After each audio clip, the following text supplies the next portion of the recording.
Ladies and gentlemen, esteemed guests, and those who just wandered, welcome.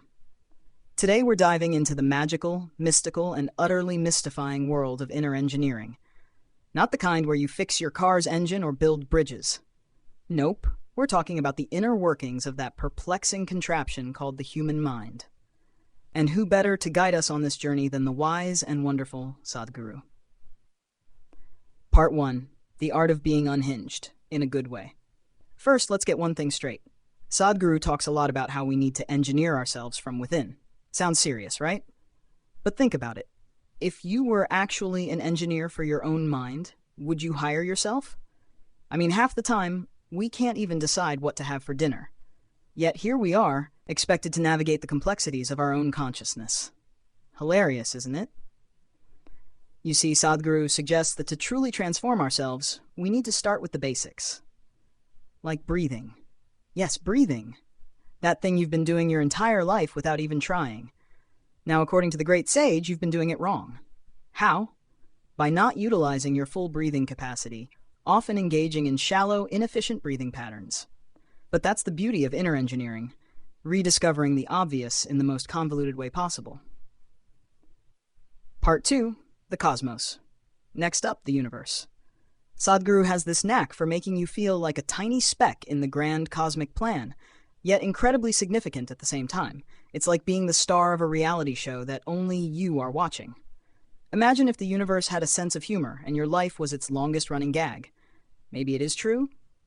He talks about how the entire universe is within us, which is a comforting thought until you realize that means you're carrying around a whole lot of dark matter and cosmic debris.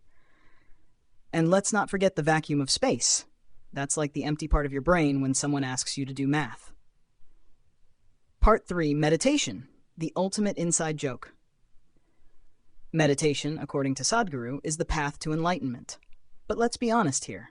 Meditation is just sitting still and doing nothing while convincing yourself you're achieving something profound. It's like the adult version of time out, but now you pay for expensive retreats to do it. Have you ever tried to meditate? It's basically a tug of war with your own thoughts. Focus on your breath, they say. And just like that, you're thinking about whether you left the stove on, what your high school crush is doing, and why dogs tilt their heads when you talk to them. If anything, meditation teaches you how ridiculously busy your brain is, even when you're trying to be zen. Part 4. The Mind's Comedy Show. Sadhguru often speaks about the mind being both a wonderful tool and a mischievous trickster. Our minds are like that friend who always gives terrible advice but makes it sound so convincing. Just eat the whole pizza, you've had a rough day. Thanks, brain. Inner engineering involves taming this wild beast. But let's face it, controlling your mind is like herding cats. Just when you think you've got it cornered, it slips away and does something absurd, like making you remember that embarrassing moment from 10 years ago just as you're trying to fall asleep. Part 5. The Illusion of Control. Control is a big theme in Sadhguru's teachings. He says we need to take control of our lives, our emotions, and our destinies. Easy. Just take the wheel of the runaway truck that is your life and steer it to blissful serenity. In reality, most of us are just trying not to crash into the metaphorical trees. Control your emotions? Heck, we're just trying to find where we left our keys. But Sadhguru insists that with practice, you can become the master of your own destiny, or at least you can pretend to be, which is almost as good. Part 6. Yoga, not just fancy stretching.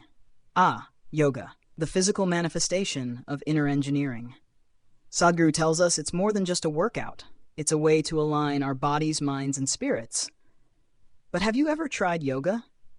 It's like Twister for grown-ups, but with more chanting and less dignity. Picture this. You're in a room full of people, trying to balance on one leg while bending into a pretzel shape, and the instructor is telling you to breathe into your lower back. What does that even mean? If anything, yoga teaches you that you have muscles you never knew existed, and that they all hate you. Part 7. Food for thought. Literally. Diet and eating habits are also crucial in Sadhguru's inner engineering. He talks about mindful eating and how our diet affects our mental and physical health. Which makes sense, but let's be real. Who hasn't tried to eat their feelings? That's what ice cream is for. Mindful eating sounds great until you're faced with a plate of nachos. Then all mindfulness goes out the window. But Sadhguru encourages us to think about what we're putting into our bodies and how it affects us. So next time you're reaching for that third slice of cake, remember, you're not just eating, you're engineering your inner self, 1 calorie at a time. Part 8, the pursuit of happiness. One of the core teachings in inner engineering is the pursuit of happiness. Sadhguru claims that happiness is our natural state, obscured by layers of societal conditioning and personal baggage. So in theory, if we peel back these layers, we'll find our inner joy. Easier said than done, right? Imagine peeling an onion. That's pretty much what inner engineering feels like. Each layer you remove brings tears to your eyes, and at the end, you're not even sure if there's anything left. But according to Sadhguru, the process is worth it because underneath all those layers, your true self is waiting to be discovered, or it's just more onion. Either way, it's a tearful journey. Part 9. Love and Relationships, the Comedy of Errors.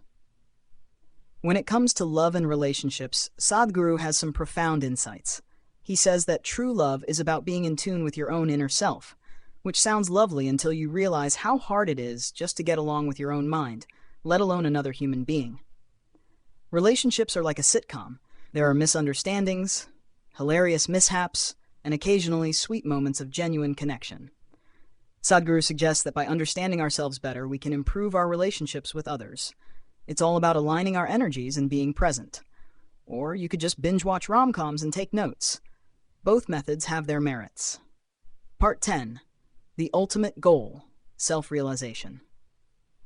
Finally, we come to the pinnacle of inner engineering, self-realization. Sadhguru assures us that by following his teachings, we can reach a state of profound inner peace and understanding.